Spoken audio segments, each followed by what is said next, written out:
Göyçay rayonunda 44 günlük Vətən müharibəsinin qəhrəman şəhidi Xudiyev Mütalib Ələsgəroğlunun anım mərasimi keçirilib.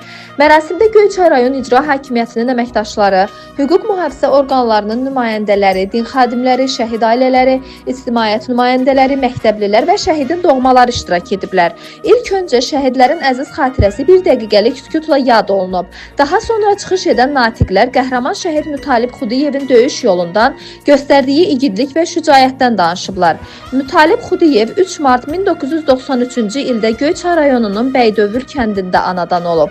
Orta təhsilini başa vurduqdan sonra 2011-ci ildə Azərbaycan Silahlı Qüvvələrinin sıralarında həqiqi hərbi xidmət keçib. Xidmətdən sonra mülki işlərdə çalışıb. 27 sentyabr 2020-ci ildə Vətən müharibəsi başlandıqda o, tərəddüd etmədən yenidən silaha sarılıb. Prezident İlham Əliyevin qismən səfərbərlik haqqında sərəncamına əsasən 29 sentyabr tarixində hərbi xidmətə yollanıb. Mütalib Xudiyev Vətən müharibəsində könüllü iştirak edərək Cəbrayıl, Füzuli, Zəngilan, Qubadlı, Xocavənd və Şuşanın azadlığı uğrunda döyüşlərdə vuruşub.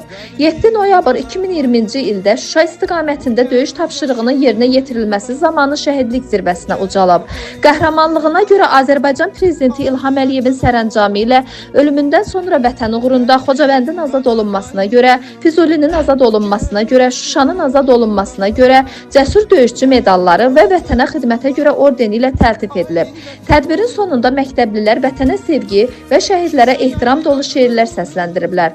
Ailəsi bildirir ki, Mütalib vətənpərvər, imanlı, igid və mərd bir gənc idi. Yalan danışmağı sevməzdi. Doğruluğu və cəsarəti ilə hər kəsin hörmətini qazanmışdı. Namaz qılar, dini mövzularla maraqlanar, həmişə torpaqlarımızın azadlığı uğrunda döyüşməyi arzulayardı. Allah rəhmət eləsin, ruhu şad, məkanı cənnət olsun. Etibar Bəşirov, Göyçay naminə.